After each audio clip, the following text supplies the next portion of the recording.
All righty, everybody. We are live with another episode of Everything Construction. I'm here with my buddy from LinkedIn, Adam Hoots. Adam, how you doing today? Amazing. I'm so excited to be here with you, Glow Joy, Miss Gloria. I'm a huge fan. It's like an honor to be here with you. Aw, thank you so much. It goes vice versa, right? And we've had conversations before, briefly on the phone, and probably could have chatted for hours and hours.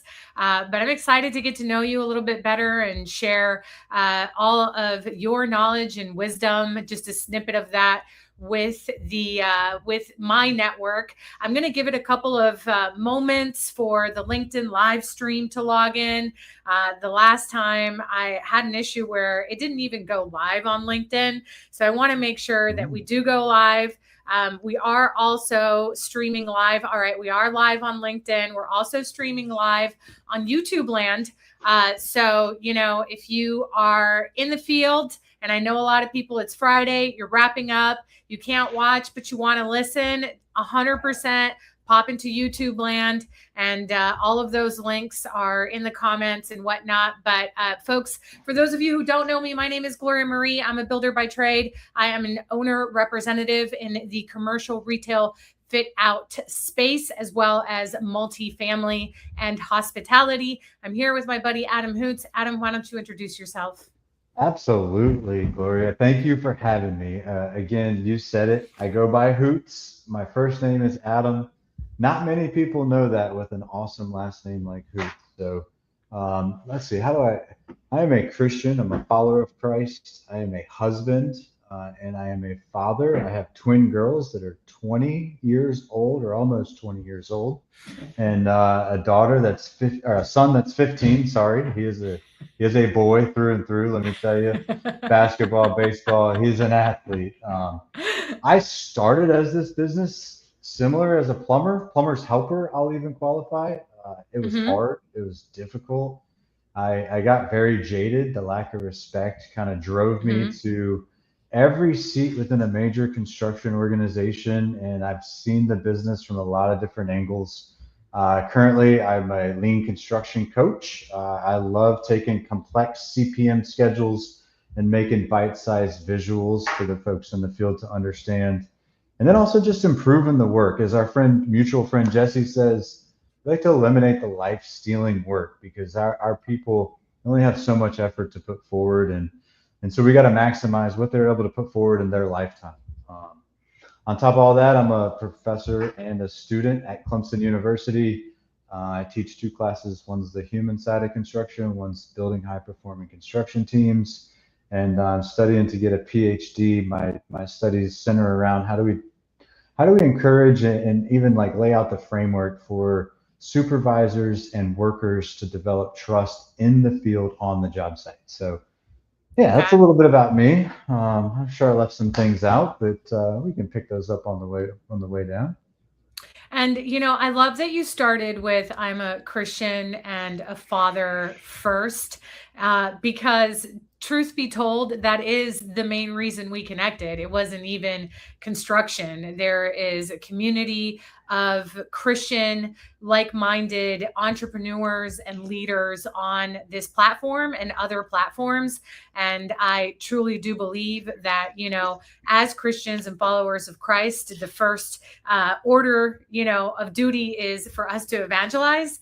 And so it's just absolutely beautiful that we found our community within this community. And for many of us, this construction industry and whatever it is that we do within the construction industry is part of our ministry here on earth. So thank you for that. I always sprinkle a little bit of Jesus within the episode, but you went like right in. So I appreciate that. I appreciate that. Don't you think it's funny how we all kind of just flock together in one way or another? We find each other, and it's just that service to others piece of this, I think. And yeah, I just love it's like a magnet. We just come together, and you may or may not know, but it just happens that way. It's divine It does. align, as J. Mar says. Yeah. Yeah, there's no coincidences in the kingdom of God. I have connected with so many incredible people on the internet, even working through us and with us to ensure that we partner, collaborate, and, connect with all of the right people. And, even with those who are not like minded, right, that are still mission minded, because I know there are people in our network that, maybe aren't believers. And, I won't harp on this, but I do believe that they were still brought to us or are part of our network for a reason. And, we're all here to live our purpose in life. And, part of that for me is having conversations like this with people like you that are just regular human being who started off as a plumber helper. You're a father, a husband, you have communities, you're a teacher, you're a coach. I don't know what else we could sprinkle on there, but Well, can I just shout out the old dog builder community so I don't get 20 phone of course, of because course. we are 64 people nationwide, primarily construction leaders, all different organizations. All your major brands are represented, the J.E. Dunns, the Turners, the Skanska's, Robinson Moore, like all of them are represented. And we just come together and we share construction wisdom with the next generation. We claim we're builders building builders. That's what we do. And we Yep. don't care what's on your vest. We don't care what part of the country you're in. It's all about making building a little bit easier for the next generation coming behind because I don't know about you, but my career in construction has been a little painful. I've failed a lot getting these Oh lessons. yeah. So it's my right, my responsibility to kind of pass that forward to the next generation and help them again live a little bit longer than I did. I'm also a two-time kidney transplant recipient, by the way. Like this industry has Yeah. been hard on me, and so I don't want anybody to ever go through that. It's a tough life. Yeah, the construction industry has, unfortunately, one of the highest, I won't say the word, but unalive rates, of all industries out there, particularly with men. And not just that, it's just a tough industry to make it in. You don't do a 4-year degree or go to university, but there's 4 to 6 years of apprenticeship or training or hands-on training. If you work for a private company, it's not an official apprenticeship, but it is tough. And then there's a Yeah. fraternity almost type environment too, where there's a culture of hazing and, just treating people like ish. I mean, they called me kid, slim, dumbass, I've had a like, couple of those too. like all the things. And if Was I that didn't have, today? no, this week, honestly, if it wasn't for my brother and my cousins and like all his baseball friends and like whatever, like I would probably feel offended, right? Like I'd Yeah. be all up in my feelings. And I'm a very girly girl, and I work in this male, Populated. dominated, occupied, industry. And they're all my brothers. Y'all are all my brothers. You're my cousins. I mean, uncles. Somebody's dad out there is like my BFF in multiple states, and I've met their kids. They're all my age or like slightly younger, but I'm over Oh, here BSing with their dad. So that's this awesome. industry has a harsh culture, but it Yeah. also has a very loving, welcoming, embracing uh, culture of, if you just want to show up and you want to work, as long as you show up on time, you got boots on, you got the right stuff and the right attitude, you can make anything happen. Amen, sister. Like, let's just call it what it is, right? We have a human side crisis problem issue. I mean, it's a crisis. We have a human side crisis in this business where you're right, and I will say it, right? The suicide rates are unacceptable. Right? You're 5 times more likely to die by suicide than any other hazard on a job site. We lost 6,000 people to suicide last year. Hmm. And 1,000 people to job site fatalities. Like neither one of those are acceptable. But we spend an awfully lot of money, time, and energy focusing on those job site tragedies and not a whole lot on those offsite ones. So Right. On top of that, let's look at divorce rates. Let's look at cardiovascular rates. Let's look at just stress in general. Substance abuse, right? 17% of us have a substance abuse problem. So, what I tell people is, construction is very much a socio-technical business. And for far too long have we spent our, like I said, time, money, energy on the technical side, right? Like learning how can we mitigate hazards on the job site? What can we do? And yet we've spent almost no time focused on the socio side, which is just like what makes this that much more important when you're bringing people on and you're showing them off to the world. And hey, we get a little socio feel for how we're supposed to act in the business. And like that's the difference between a good project or a okay project and a great project where people just want to show up, where leaders are creating environments where people can thrive, where they want to be there, right? And like that's the missing link. And so if you're on a job site right now and you've walked past several people today without smiling, without saying hi, good morning, good afternoon, check yourself. Please check yourself. Look in the mirror. You might be having a tough day, but you're also likely a leader if you have that responsibility to walk around. Like you can change that. And there are too many people in this business who are suffering on job sites in a system that they cannot control. And as a leader in the construction industry, it's on us, right? It's on me, it's on you, Gloria, it's on the people watching this to go out there and change it and just sprinkle a little smile in someone's day.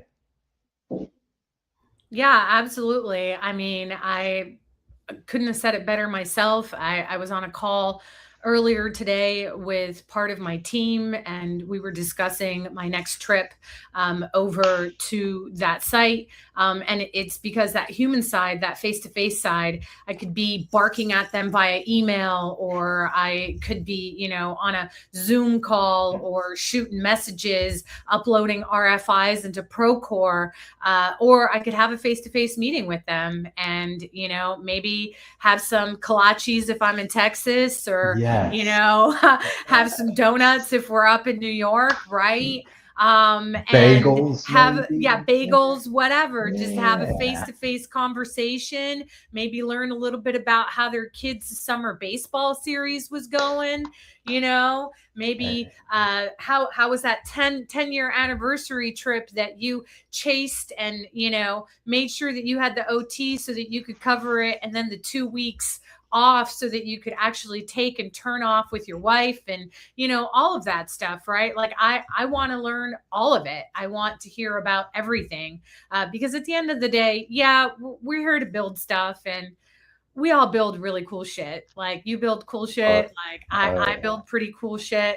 There's everybody from people who are building custom homes, track homes, apartment buildings, like data center facilities, you name it. We're all building the world that we live in. But beyond that, we also live in this world, and we have lives outside of this, 7 a.m. to 3 p.m. or 9 to 5 or 4 a.m. to 4 p.m. or whatever this he's like, that's the schedule, right? Depends what your role is, right? Of It when you're does. showing up on the site. But, we are all we're all living a life outside of that. So if you do not, as a leader, and I've been a leader in this industry now for nearly a decade, but if you do not, as a leader, focus primarily on that socio side, like you're talking about, the sociological side and the human side of this business, then the output of the machines that you're running, because at that point you're treating the humans like machines, and that output is only going to be as good as what we really put into it, in my opinion, as leaders. I'm going to say hi real quick, because I see a lot of Please. comments. Yes. So I'm going Who do we to shout have out next? shout out over here to Miss Mia McMillan. We've Love got her. She's Chastity awesome. on the line. We've got Mr. Ozzy Osbourne here Oh, as that's well, cool. who says, who doesn't love a good kolache? Yeah, a good Texan Amen. knows, I say. definitely a good kolache. And then we've got Steve Martin here, which, oh my Hey. God, I haven't talked to Steve in forever. So, and everybody else who's commenting, those were the most recent comments. But thank you to everybody for being here. If you're live, and for those of you who are catching a replay, also thank you for being here. You can drop a blue heart in the comments so that we know that you're here and that you're present. But I want to get a little bit into the nitty gritty. I actually didn't write a script for today's episode because number one, we had like 70 plus people register, and that is insane for a live stream, and probably the most I've had ever. So you're Mr. Popular here.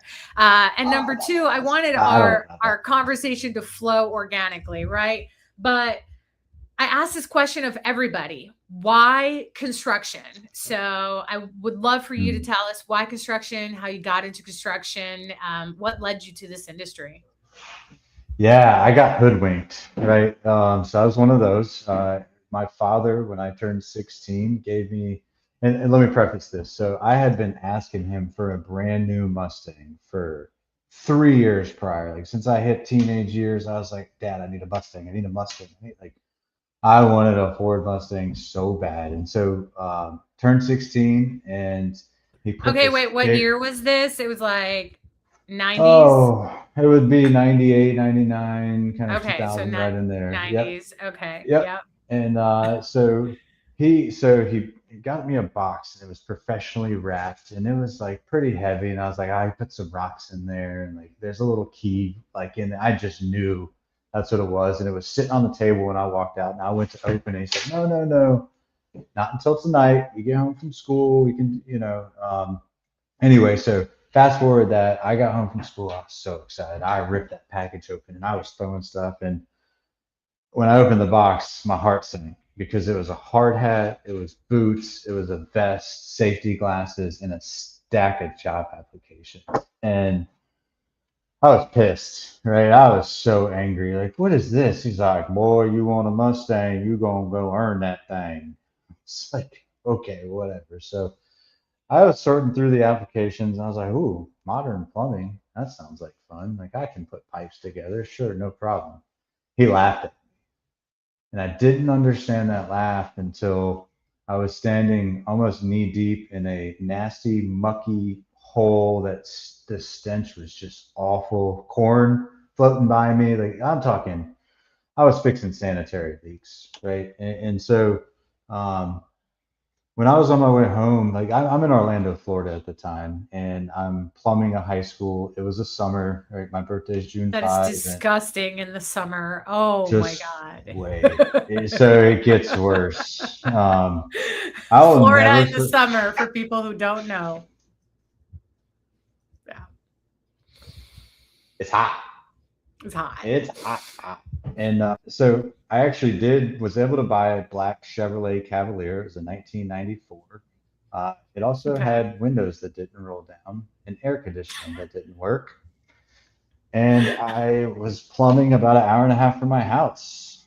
And I will just never forget the smell riding home, the stench, the lack of respect, the man, I can't believe people do this for a living, for a career. And Mhm. I thought I was good at it because I was always the one that got put in that hole.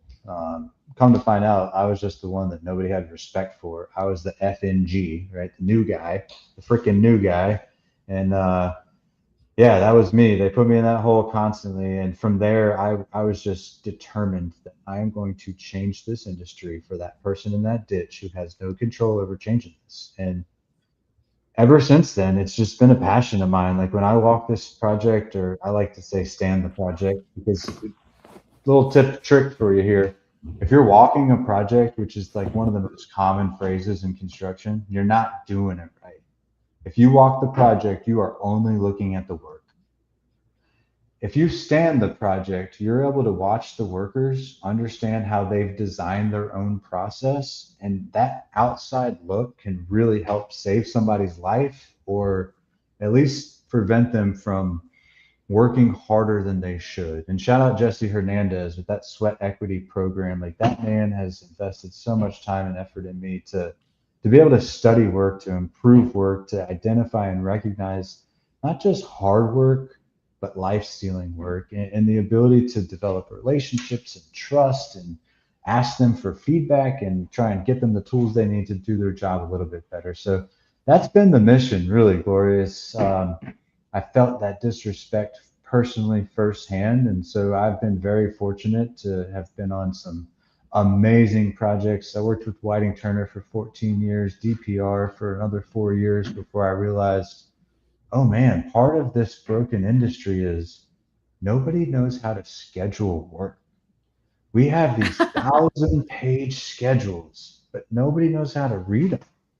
And so Yeah.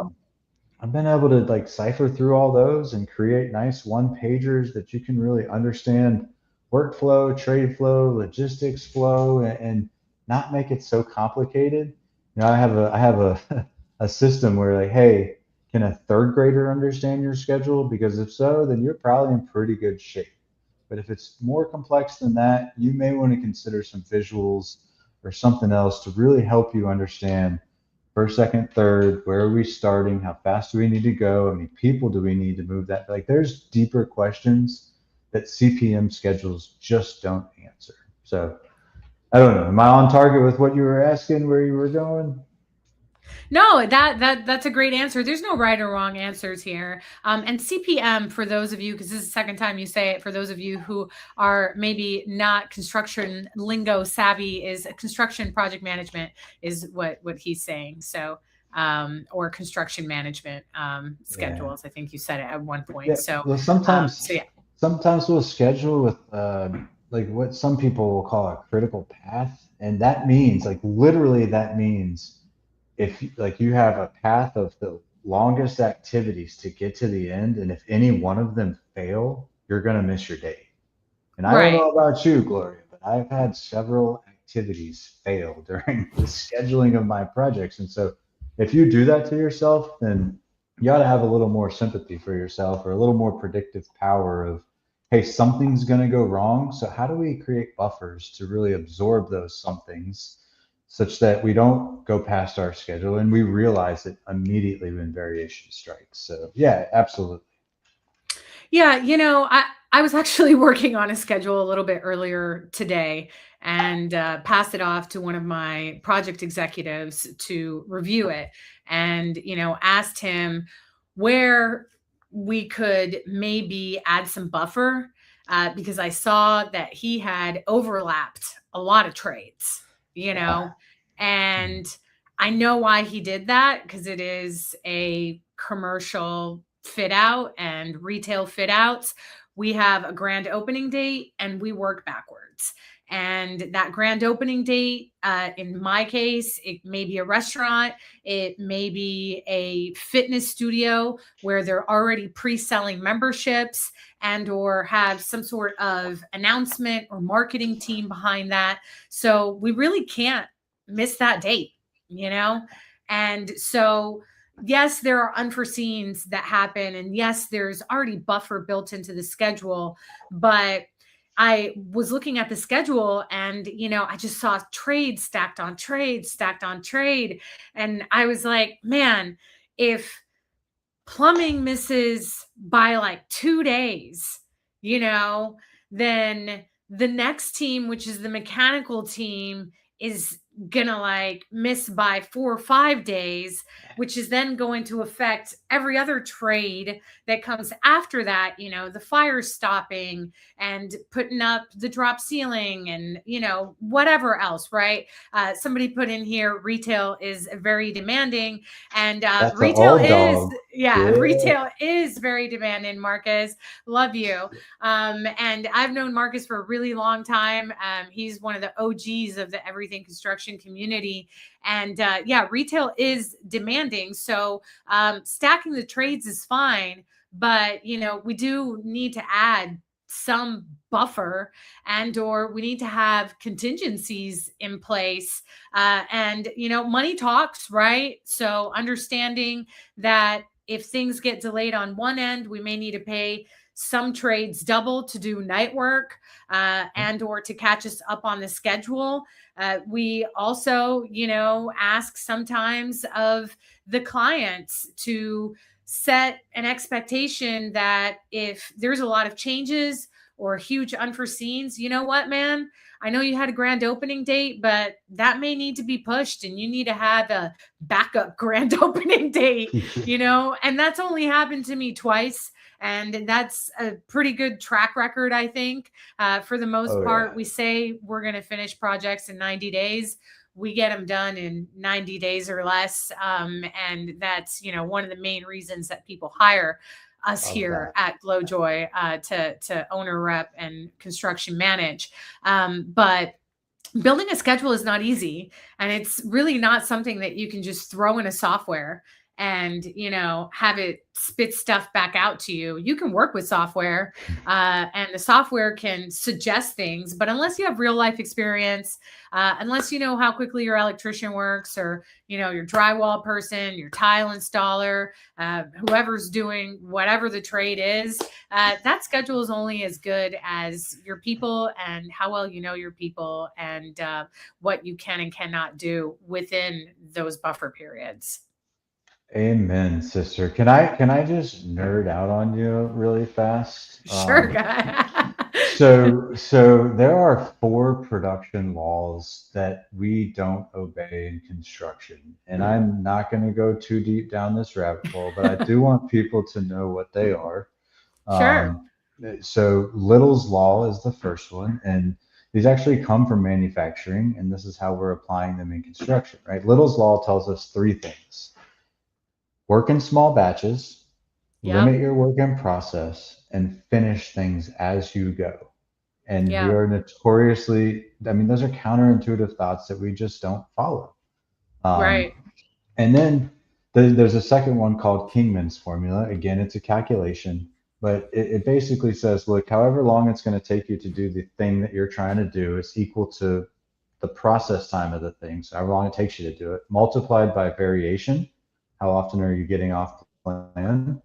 Multiplied by resource efficiency. And for those of you that don't know this, if you use 100% of your resources, you will move slower.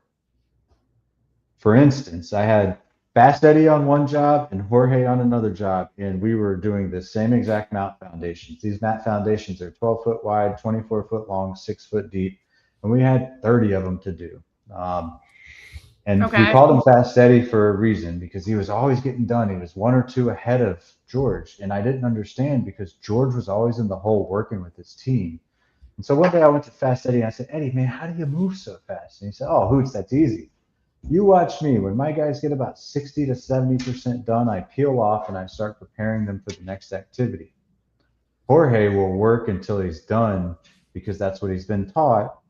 And so the next activity, he's got 10 people laying around, standing around while he's laying out or trying to get the materials there. And so that was the difference in flow on the job. So flow Right. efficiency is so much more important than resource efficiency. Then there's Mhm. two other ones, and your audience will know these, right? It's the law of bottlenecks, which basically says, look, anything you're trying to do, you're going to have a bottleneck, and you can only move at the speed of that bottleneck. In fact, if you try to move faster before the bottleneck, you load work into the bottleneck, which makes it slower. And then Yep. once you clear that bottleneck, you're going to have another bottleneck. For And then sure. there's You the built it yourself. yeah, yeah, exactly. And then there's the law of variation. This one's super simple. Like, hey, we got a plan, and the second we get off that plan, we got to get right back to the plan, or else it's going to get worse and worse and worse.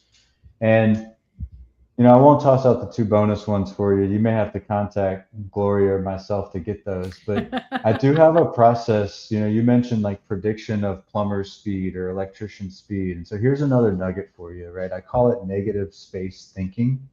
And so when you go out there and you see how much a certain trade got done in that day or 2 days or week, Right. you then kind of backward. And some of this comes from experience, right? Where you're able to kind of back into or think in the negative space of what's not done. So you can just extrapolate what they did in that time to what has to be done. And that takes knowing the drawings really, really well.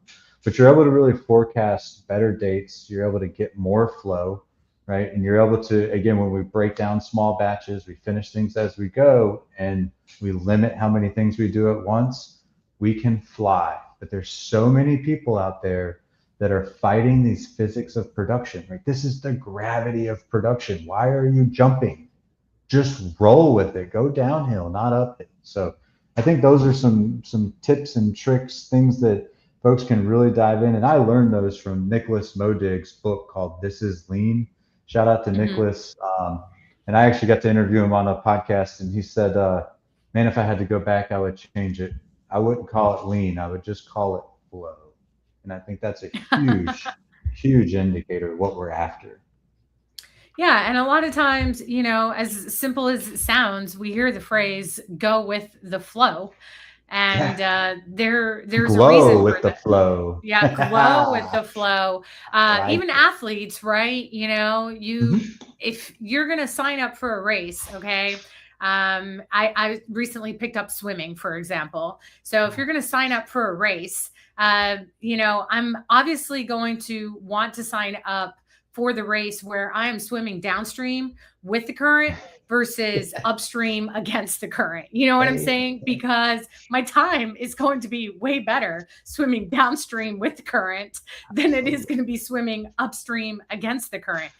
There's Yeah. tides and a whole bunch of other stuff that you want to take into consideration as well. But, just to keep things basic, especially talking about it in the context of construction project management and building out these schedules and teams, and staying lean. And I'm, of the school of street smarts and hard knocks, right? I do not have a college degree. I did go to Good. university. I, also was very fortunate to have a private school education, and I grew up abroad. I did not grow up in the US. So for all it's worth, the education system in the US is different than the education system in the UK, than the education system in Australia and other countries, South America, whatever, depending on what country you grew up in.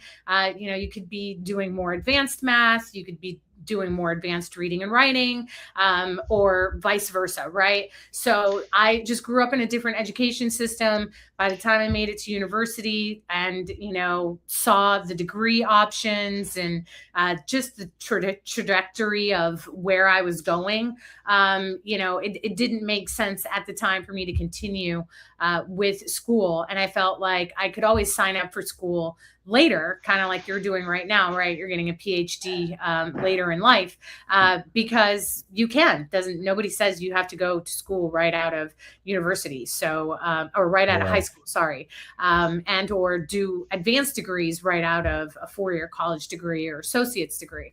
So I have self-taught a lot, including, and I purchased your book, which is like a lean Thank you. thesaurus, and Yeah. helps me understand, or help me understand, some of the terminology that some of these majors were dropping during construction meetings, right? Because as an owner rep, I'm working for the developer and or I'm working for the builder, if not acting as the builder and or developer in some of these meetings with the JDEs and the JLLs and the CBREs and whoever Insert your else, right? acronym here. Yeah. Yeah, and they throw an acronym here, and another one here, and I'm like, one second. Yeah. And now we have the AIs of the world, and you can act like you're texting somebody, but you're really text messaging Chat GPT or Claude or whatever, Gemini, whoever your preference is, and you're Yeah. trying to figure out what it is they're saying.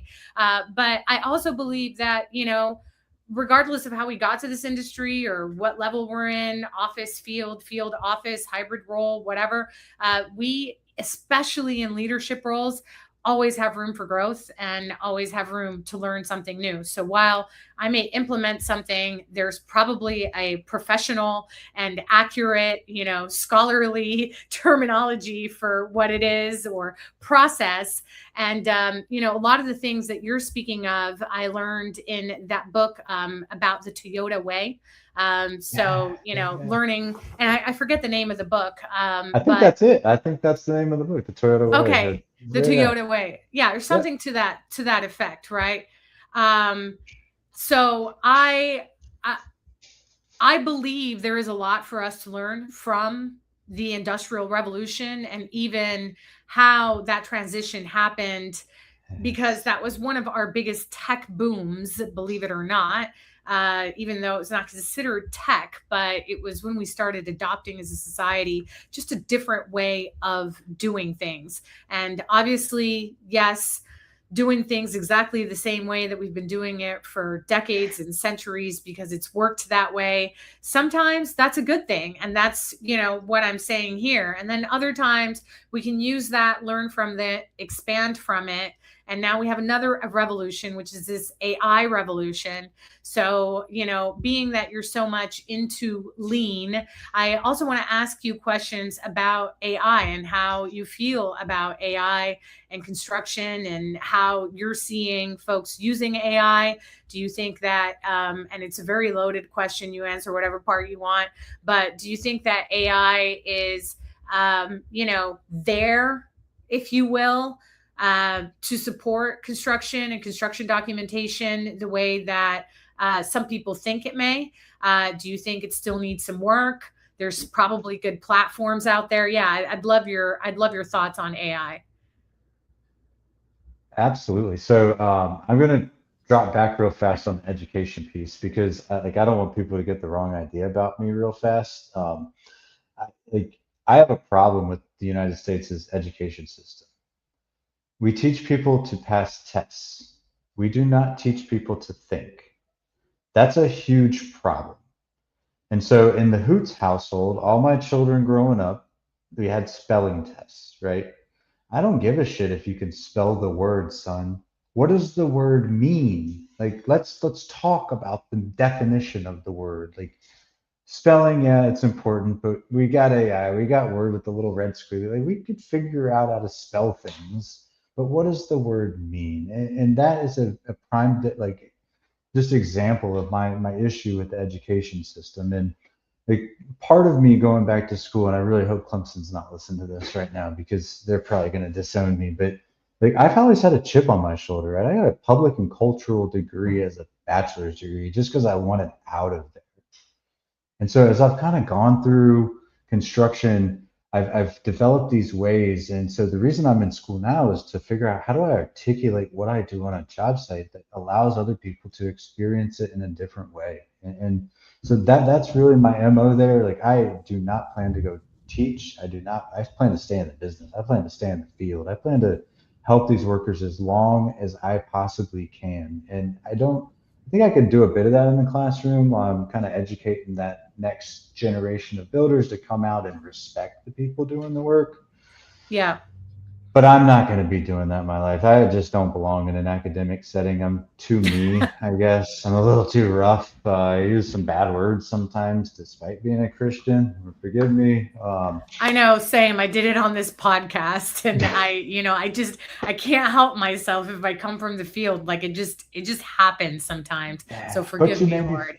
But you made me feel comfortable, right? And I think that's what Right. blue collar does. Like we real recognizes real, and we're able to just seek that out in each other. And again, I think that has something to do with us flocking together. And so, like I've got Marcus in the comments, right? I was hoping Marcus can help me out from an AI perspective because that man has invested so much time in me when it comes to artificial intelligence and learning it and understanding what it can do, what it can't do.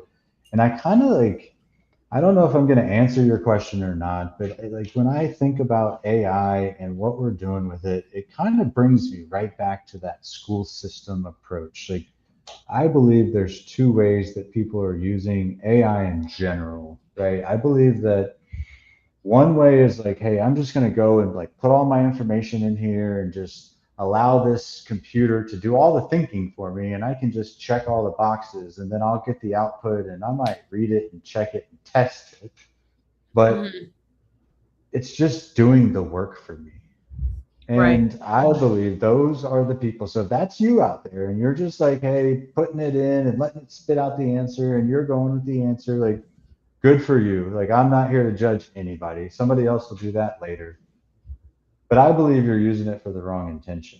right? And so I always bounce this off my own brain when I'm using a Claude or a Chat GPT or a Gemini notebook or like any of these Perplexity, like any of these programs out there, like Grok. Like I always say, hey, how can I use this bot to create me more work, to help me think, to help me brainstorm different ways of thinking about this that are outside the box that I may have never found before. And Right. so, like, if you're just using it to create a spreadsheet and check all the boxes for you, you're doing it wrong. It's not helping you, it's hurting you. In fact, you're probably going to be the person that gets replaced by AI. Now, if you're Right. using it to create all this work for you and explore the possibilities that are out there and go gather information and bring it back, like now you're using it to think. And so, yeah, again, our school system has just trained us in such a not so productive way to use artificial intelligence. And I think we really, as again, as leaders in the industry, we got to check ourselves and say, hey, how are we using these tools? Are we using them to create work? Are we using them to just solve problems and move on?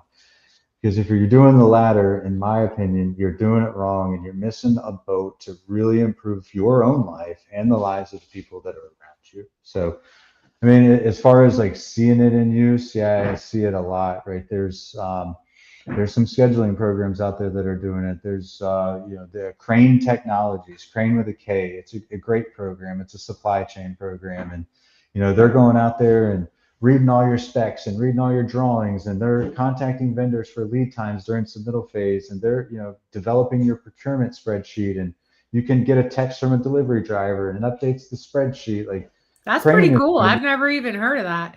it's awesome, yeah. And as Sean is the man running the show over there, they just raised like $9 million in a Series B funding. Like they're the real deal. And Crane with a K. Crane with a K, Crane Technologies. They got a little pyramid as a logo, and yeah, I'm a huge fan. And I think it's because it allows you to think deeper. I mean, it'll even write the POs for you as a specialty contractor. Like it I will go found that it. far. They'll geotag the pieces of material that come out so you never lose it on a job site. And it's just a special thing. But there's, takeoff programs, there's like all these programs. And I worry that a lot of times we're like losing the intimate touch with really understanding what are we building. And at the end of the Yeah. day, we're not building spreadsheets. We're not building supply chain delivery. We're not even building the buildings that we're building. We are building people that are building things. And so we've got to keep that in mind. And we cannot build people if we only ask them to pass a test. We have to help them think. We have to figure out how do we bottle up our own thinking through questions, through open ended questions, through exploration questions, just genuine curiosity questions that teaches people how we think and allows them to approach the situation in a different way. And when we can do that, we start building interdependency upon those people who keep coming to us for answers and answers and answers. So if you're getting that in your office and somebody just keeps coming to you, you're doing that to yourself because what Jesse calls your solution shanking people. Like, here's the solution, Gloria, just go and do this. That's just training them to come back to you. And when you can ask them Oh questions yeah. where they can self-discover how you would handle that, now you're building people. Now we're building what we're here for. So Yeah, you missed this morning's call with Jesse. I'm assuming you're doing the weekend call, but yeah, the we book club. talked. Yeah, we talked a little bit about yeah, the book club exactly, and it kind of goes also to this, right? We talked a little bit about basically allowing people to fire themselves, and differences between empathy and sympathy. And I won't ruin it for you, if you're joining the call tomorrow. And definitely nobody here that's watching a live stream, unless they're a part of the new leadership lab club, no. But having empathy and having sympathy as a leader are two very different things. But to your point, you know when we're empowering, because I believe it's just an empowerment, we're empowering people to lead and ask them the right questions so that they can come up with conclusions or solutions themselves rather than giving them the solution. A lot of times we're probably going to get a better output from them than whatever it was that we were going to say in the first place, because we did hire them at the end of the day as a subject matter expert, right? And while we as leaders, entrepreneurs, I've been on the GC side of things as well and self operated a business as well as did work in the field and everything else. And if I hire an expert to do something and I'm problem solving with them versus saying, all right, this is how we're going to do it, I'm probably going to get a better answer from them because it's their expertise, i.e., a mill worker, versus me talking to them as a drywaller, right? The drywaller is going to want to take and fill whatever gap with drywall and skim coat the wall, and that might take however long. The mill worker is going to come up with some awesome, cool piece of trim that's going to look like it was part of the whole design in the first place, and maybe pimp out the built-in cabinets way better than they were designed in the first place, right? Or what have you, right? And I'm literally talking about a filler piece when there's a gap between a cabinet and a wall. And it's like super basic, something that a homeowner can understand and something that people in this business can understand. But the carpenter is the subject matter expert in this particular instance. Me as a project manager or site super is not. I have a problem. I have solutions in my head, but that solution, if I give them a solution, I've eliminated their creativity process. I've cut it off, and I'm not even open to listening to what it is that they have to say. And when people feel also, and I'll close with this, when people feel like they're a part of the process, they're more inclined to speak up without you even asking questions later on once you build rapport. So you're on a project that spans a couple years, even a couple months, they'll not just come to your office with a problem, they'll already have a solution in place without you even having to ask the questions. Amen. These people are closest to the information that they need to make this decision. And people like us are removed from that. We're not in it Yeah. day to day. And so why wouldn't we let those with the most information solve the problem? Like it just makes sense, doesn't it?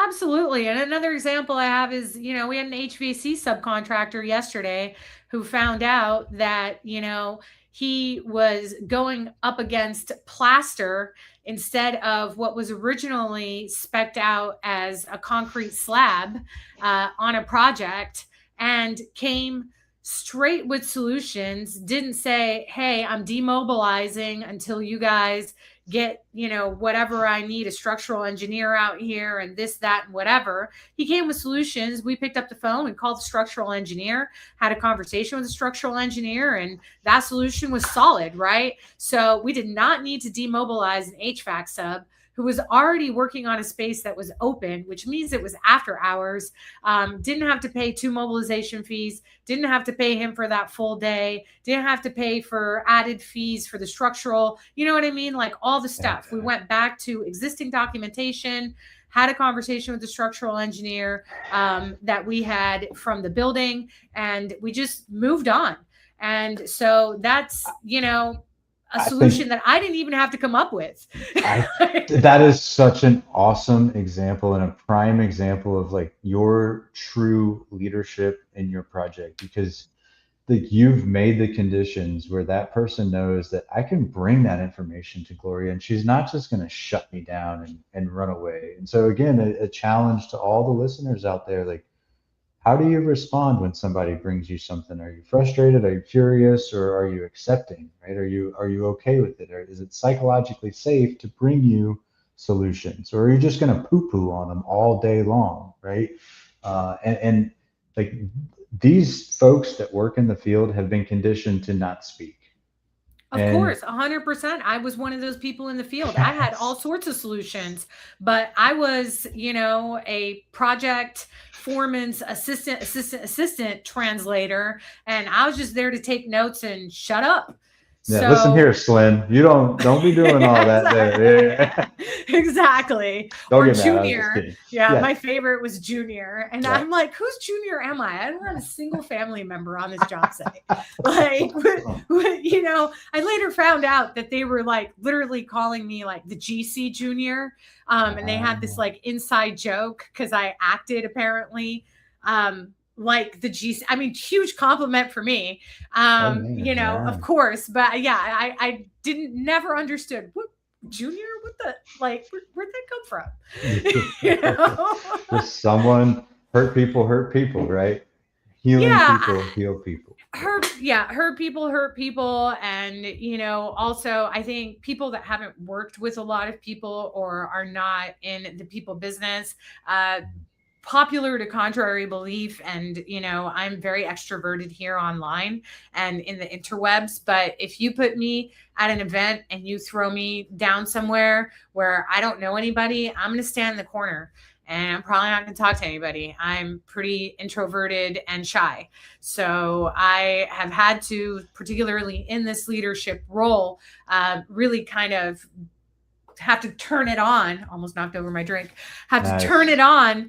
on when I go on a job site, and really have to force myself, which is why I appreciate people like Jennifer Lacey. So shout out to Jennifer Lacey, Yes. who Love her. is this huge advocate of I don't want to say oversharing, but there's like no other way to say it. Give me, You I'll call you. yeah, you want to build that relationship with the people, and huge advocate of like putting yourself out there to build a rapport with people, and I've always been so like closed and so reserved, but people like her have really encouraged me to be a lot more outspoken, particularly in the field. So the person that you see here that is so bubbly and energetic and whatever is good one-on-one, but may not be so good otherwise. And for those of you guys who don't know, Adam is actually in his work trailer.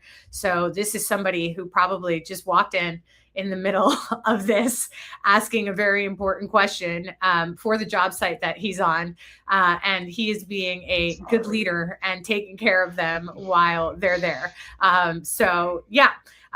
Back to Can I challenge you on that thought? Because like I'm sure. here with you, and when I split Yeah. my time, I'm really with nobody. I'm kind of like half here, half there, and like so not But really this is there, part but of being live. We got it to is. improvise a little bit. Got to improvise a little But bit. and if I could just shout out Jen and Jess because they have the Saturday live streams, the No BS with Jen and Jess, and that's what they help folks practice with, right? And I see Steve Martin out there keeping he's the chief marketeer, right? He's the one out there marketing and making stuff happen, and that's what it's about. It's leading with vulnerability, leading with transparency, and how do we just be authentically ourselves and no matter who's watching, like it's what's right over who's right all day, every day. So shout out Chief Marketeer Steve Martin, and thank you for not. Oh yeah, that's my man too, James Campesano.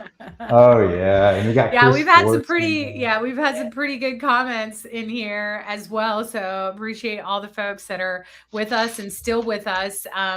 Any final thoughts? Because we've talked about a lot, and I know that you and I could probably sit here for another hour, but I want to be respectful of your time. I know it's Friday, and I know that people are closing out their job sites as well. So any final thoughts for the people that are here today or catching the replay? Absolutely. So September is National Suicide Prevention Month, and in Okay. construction, September 14th. For that week, we are celebrating what we're doing to prevent suicides, specifically in construction. And I just want to shout out Cal Bayer and Sonia Bowman. Like they are doing God's work, saving lives. It's the Construction Industry Alliance against suicide for suicide prevention, right? And Okay. so as we come into September, they're doing a Miles That Matter, right? So they're challenging everybody to do a virtual 5K. So I would just encourage folks to Can I swim participate it? in that. Yeah, absolutely. You can, however you can get I there. can't run. Well, I'm gonna 5K, walk. I'll probably bike more than that today, but Good. I'll swim it. Yeah, I'll But yeah, swim it. we're getting our job site together and we're just going to go walk the job until we've checked off that 3.01 miles. And so I just, like, yeah, you can swim it, you can breathe it, you can just watch yourself like mentally. You can be on a treadmill, you can mentally do it. Like, however For you can sure. do it, get out there and spread the word because it's the stats are unacceptable. And as leaders, we've got an industry to change and people are dying. So, do what you can, like do your little piece. This industry is experiencing a human side crisis and it's going to take every one of us to overcome that, and it starts with you, with me, with you, Gloria. Like, that's how it starts, and then it will trickle down to everybody in the industry who sees us being the example that we seek, and that's how we're going to fix this mental health issue in our business. So Yeah, and I've got Mia and probably a couple celebrate others. with me, right? September is a Yeah. fine month to get out there. Yeah, yeah, Industry Alliance for Suicide Prevention. I'll go back in after this and I'll drop a link. You can join my team, Building Blythewood, and we'd love to have you. Yeah, and it's all for a better cause, a bigger cause than just ourselves. It's for the people we serve in this industry. Because let's be honest, society doesn't function without us. And until people realize that, we will not get the attention that we deserve or the respect that we demand. Well, that's quite a closing, and I didn't expect anything less from you. You are extremely selfless. Thank you. So, of course, you decided to use that time to shout out everybody else besides yourself. So, thank you for that, and thank you, just thank you for who you are, the time that you've dedicated today to this call. How can people find you? I'm not hard to find. I mean, LinkedIn's the best way. My phone number is blasted all over. Check out the Old Dog Leadership Podcast, the Old Dog Builder community. Like, just Google me. I'm not hard to find. All right, y'all. It is Friday, and I want to thank you guys for joining us in Everything Construction Live or for catching the replay. If you've made it this far, I've forgotten to say it, but click like, subscribe, do all the things with all the buttons so people can find us. The premise of this is not for me to talk in front of a screen. It's really about my guests, and it's about leaving the construction industry better than we found it, a mission that many of us have.